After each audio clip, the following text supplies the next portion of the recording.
Bueno, muy bien, bienvenidos a este módulo importante del que hemos hablado en instancias previas, este módulo que corresponde a todo el consejo impositivo, por eso tengo acá a invitado especial el contador Cristian García, él es mi contador personal, es el contador que nos va a ir asesorando en todo este proceso de comenzar a trabajar como arbitrajistas profesionales, así que bueno, gracias Cristian por estar con nosotros en esta clase. Bueno, buenos días, me presento. Bueno, como dijo Johnny, mi nombre es Cristian García, soy contador público de acá de la provincia de Córdoba.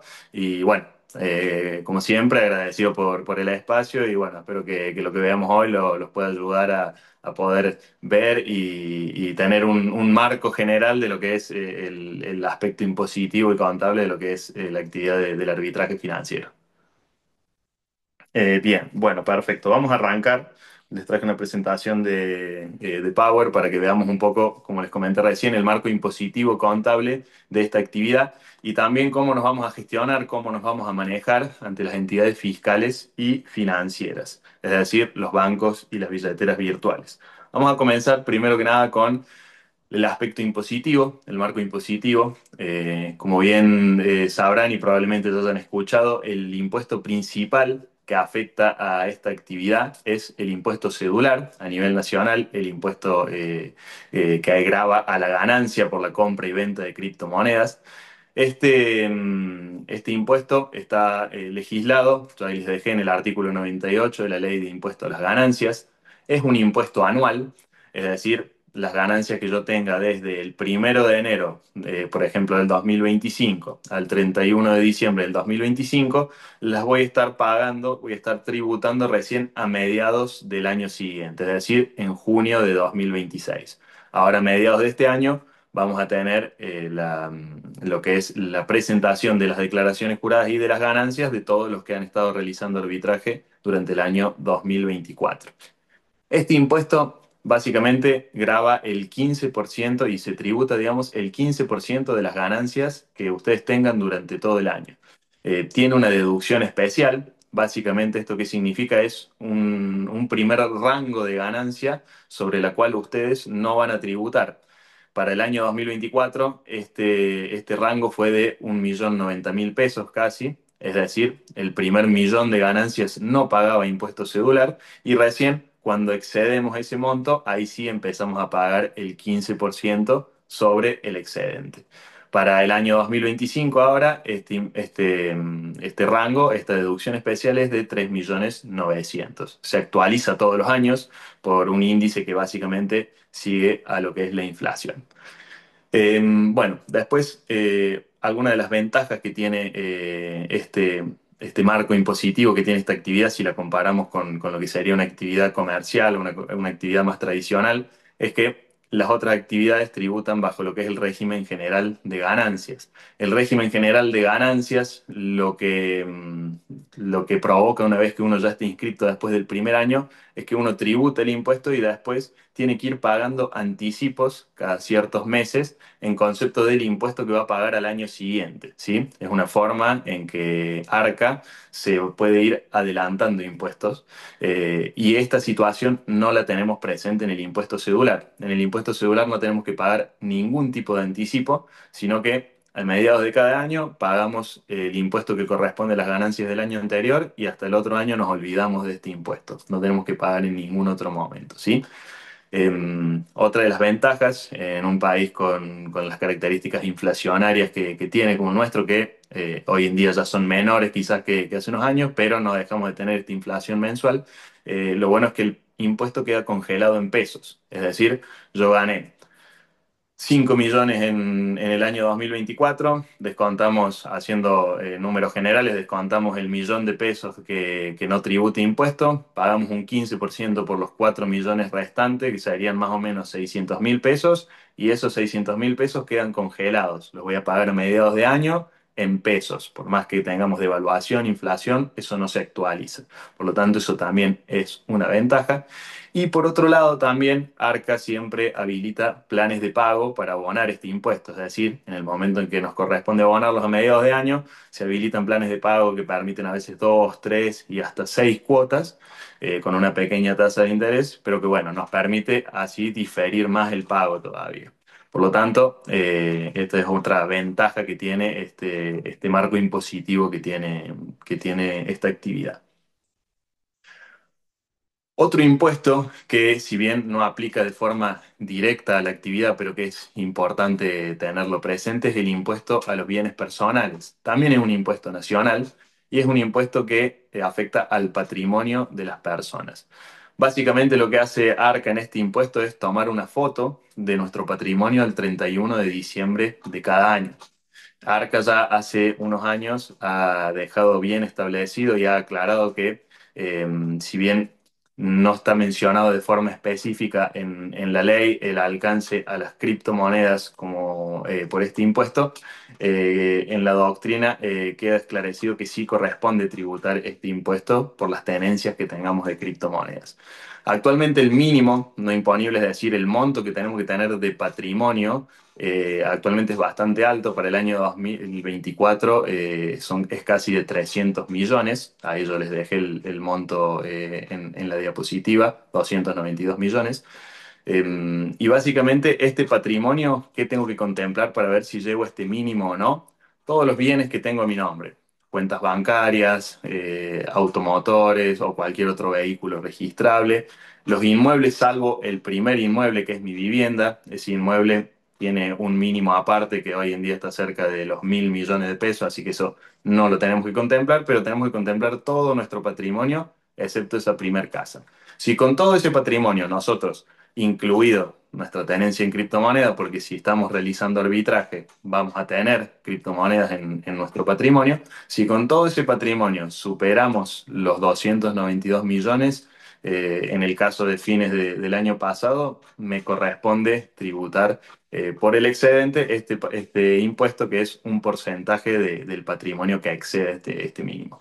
Esto lo menciono porque aquellas personas que quizás tienen otros bienes, inmuebles, terrenos o inversiones de otra índole, tienen que contemplar, tienen que tener en cuenta al momento de analizar sus tenencias la tenencia que tengan en criptomonedas. Hay estrategias impositivas para poder minimizar el costo de este impuesto. Por ejemplo, como es una foto, yo les dije, el 31 de diciembre de cada año, si yo el 31 de diciembre tengo mi tenencia en criptomonedas y con esa tenencia estoy superando este mínimo no imponible y esa tenencia yo la vendo a través de una exchange porque estoy realizando arbitraje, ya sea vía P2P o por alguna exchange nacional de manera centralizada, me hago de pesos y esos pesos los deposito en una caja de ahorro. La tenencia en caja de ahorros está exenta, por ejemplo, del pago de este impuesto. Entonces, si yo hago eso el 31 de diciembre y el 1 de enero vuelvo a recomprar las criptomonedas que tenía, de esa manera me evité entre medio tener que abonar el impuesto a los bienes personales. Como les comenté al principio de este impuesto, no es un impuesto que afecte de manera directa a la actividad, pero es un impuesto que en algunos casos van a tener que tener en cuenta si tienen estos capitales en su tenencia, en su patrimonio. Y por último, a nivel impositivo tenemos lo que es el impuesto a los ingresos brutos. Este impuesto es un impuesto provincial, es decir, está legislado por cada provincia, por lo cual no hay un marco que aplique para todas las provincias por igual, ¿sí? Esto lo establece el código tributario de cada provincia, como yo les dejé aclarado ahí en el PowerPoint. Y cada provincia establece la alícuota, si tiene algún monto que no esté alcanzado o no. Yo, por ejemplo, acá en la provincia de Córdoba, la alícuota es del 6,5%, pero después tenemos otras provincias que hoy en día también lo tienen legislado, como es Tucumán, Entre Ríos, La Pampa, La Rioja. Cada año se pueden ir incorporando más provincias porque cuando renuevan el código tributario pueden incorporar el impuesto sobre esta actividad. En Córdoba, por ejemplo, ya está desde el año 2021. Si hoy en día, estamos hablando febrero de 2025, provincias como Capital Federal y Provincia de Buenos Aires, que son las más grandes, por ejemplo, no lo tienen legislado. Pero básicamente este impuesto para que tengan una idea, es un impuesto mensual, no es un impuesto anual, es decir, se paga todos los meses. Como les comenté, generalmente no tiene una deducción, un mínimo no imponible. Las provincias que hoy lo tienen legislado no tienen establecido esta cuestión. Por lo tanto, se supone que desde los primeros pesos de ganancia yo ya debería pagar en caso de que esté domiciliado en algunas de estas provincias. Y sí, algo que tenemos que tener en cuenta es para aquellas personas que están inscriptos en ingresos brutos por alguna otra actividad que desarrollan y tienen retenciones de CIRCREV o CIRCUPA. Básicamente estas retenciones son adelantos que se cobra la provincia que provienen de los ingresos que tenemos en nuestras cuentas bancarias. Por ley están habilitadas las provincias a cuando yo estoy inscripto en este impuesto, según el tipo de inscripción que tenga, a que cada vez que yo recibo dinero en una de mis cuentas, me retengan un porcentaje a cuenta de este impuesto que voy a tener que pagar el mes que viene. Si hoy en día no estás inscripto por otra actividad, no hay problema, eso lo vemos después puntualmente. Por ejemplo, acá en provincia de Córdoba, si la inscripción se realiza de manera correcta, estas retenciones no las sufrís por la actividad de arbitraje, y en otras provincias hay que hacer algunas otras gestiones, pero generalmente se puede evitar esta retención. Ahora bien, si estás sufriendo retenciones por otra actividad que desarrollas en paralelo, bueno, ahí habría que ver la situación en particular de cada uno. Pero bueno, básicamente estos tres impuestos que mencioné serían los que afectan ya sea de manera directa o indirecta a lo que es la actividad de arbitraje. Algo que vamos a aclarar también es en cuanto al monotributo, la figura del monotributo, si me sirve o no para justificar mi actividad de arbitraje. Esto lo comentamos porque muchas veces nos han llegado consultas y en su momento ha sido muy común el hecho de inscribirse al monotributo para poder yo declarar de esa manera las ganancias que tengo por arbitraje. Entonces, si nosotros vamos a la ley del régimen simplificado para pequeños contribuyentes, que es el nombre legal de esta figura del monotributo, si yo voy a la ley, nos vamos a encontrar que, primero que nada, nos aclara la ley que este marco no está pensado y no incluye, no abarca los ingresos que yo tengo por inversiones financieras o de índole financiera. Es decir, es un marco impositivo que está preparado solamente para aquellos que venden bienes, prestan algún servicio, locación de obras, ahí tienen algún alquiler, por ejemplo. Este tipo de actividades sí pueden entrar dentro del monotributo. Pero cuando yo tengo una actividad que es de tipo financiero, como lo es el arbitraje, el marco impositivo de esta ley no me permite incluir. Entonces, básicamente podríamos decir que con esta cuestión ya tendría que ser más que suficiente para entender que la figura del monotributo no me sirve para justificar mi actividad de arbitraje. Sí, vamos a ver para qué puede servir más adelante, pero no para justificar los ingresos por arbitraje.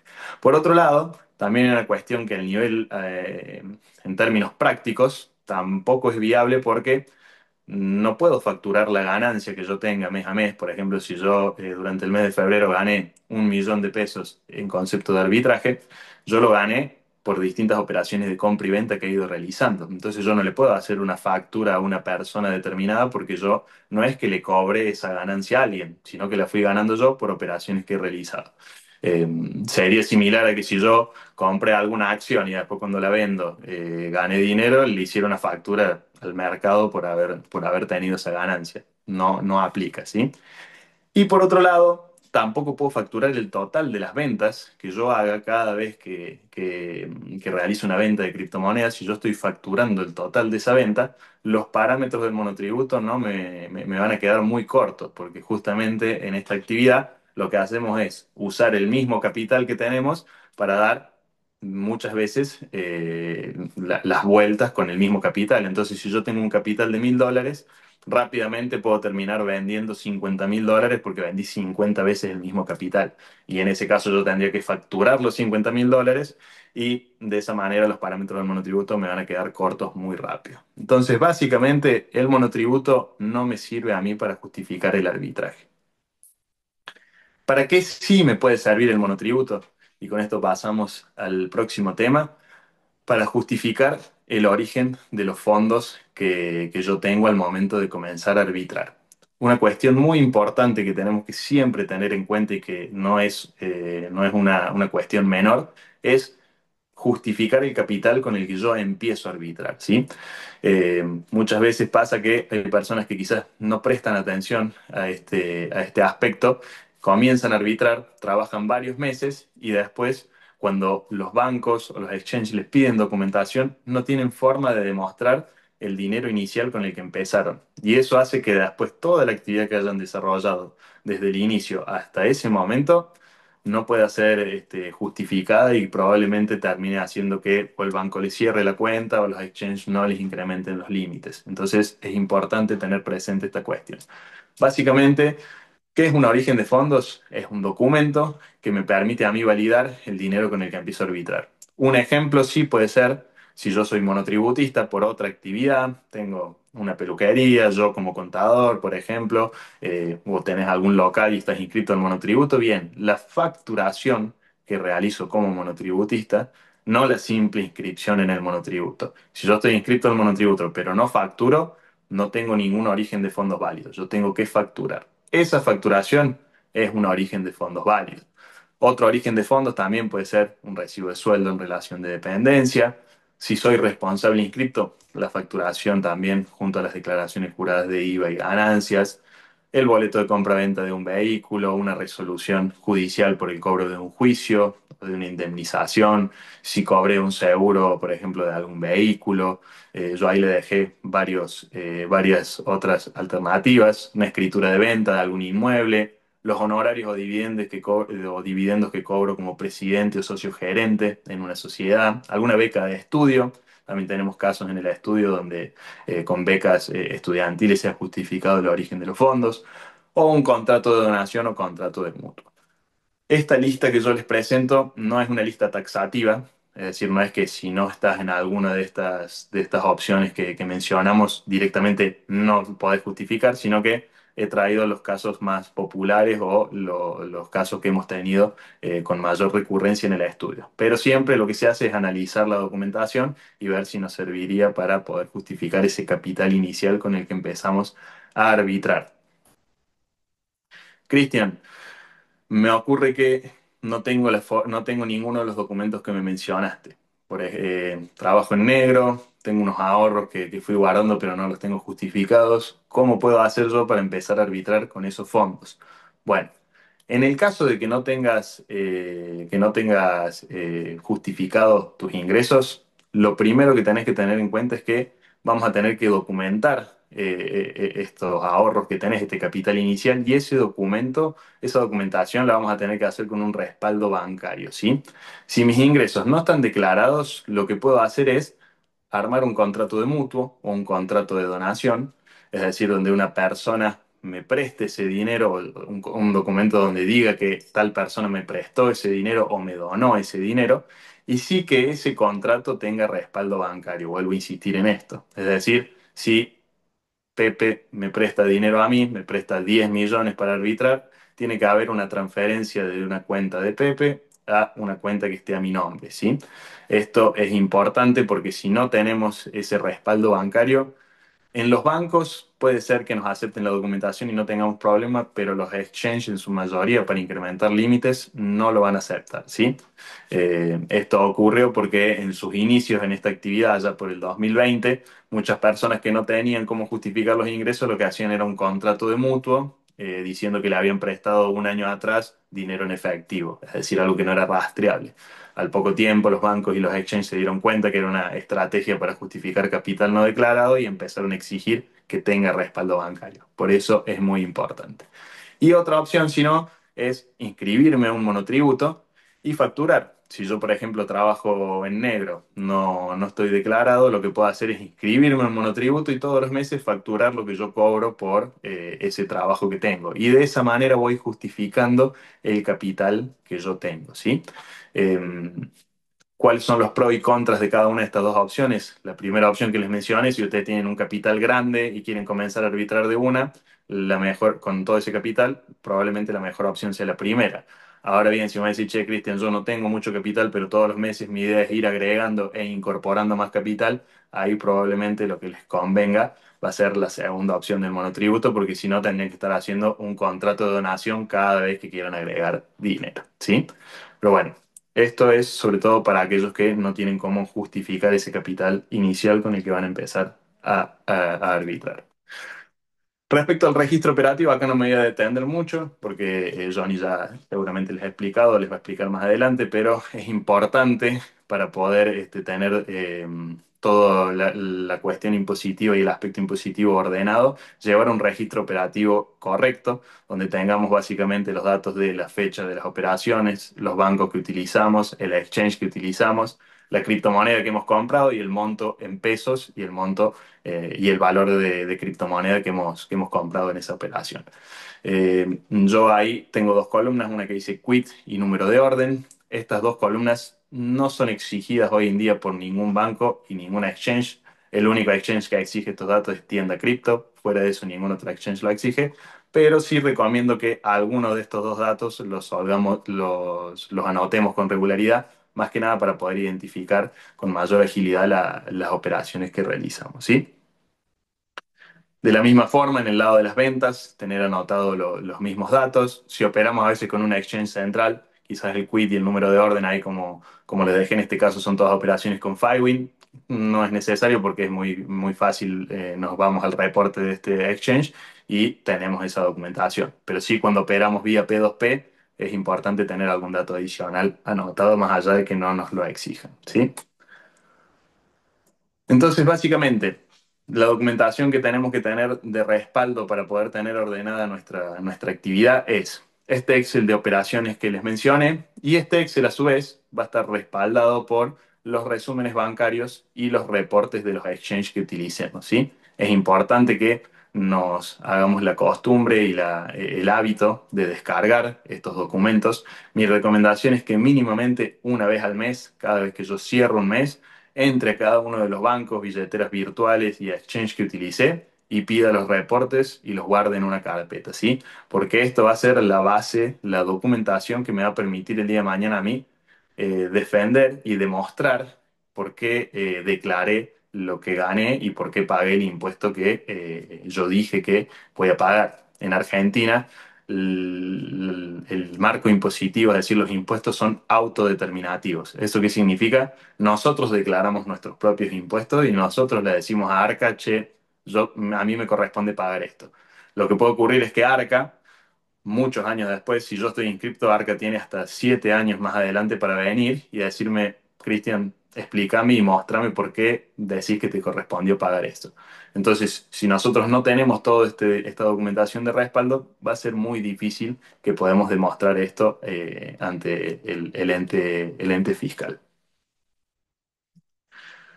Otra cuestión importante a tener en cuenta es, bueno, trabajar con bancos que acepten la actividad de arbitraje. Yo acá les dejé mencionado varios bancos que hoy en día están utilizando a nuestros clientes y con los cuales se pueden trabajar. Algunos tienen comisiones, otros no, según el tipo de arbitraje que cada uno realice, le va a convenir trabajar con uno u otro, pero bueno, acá les dejo un listado.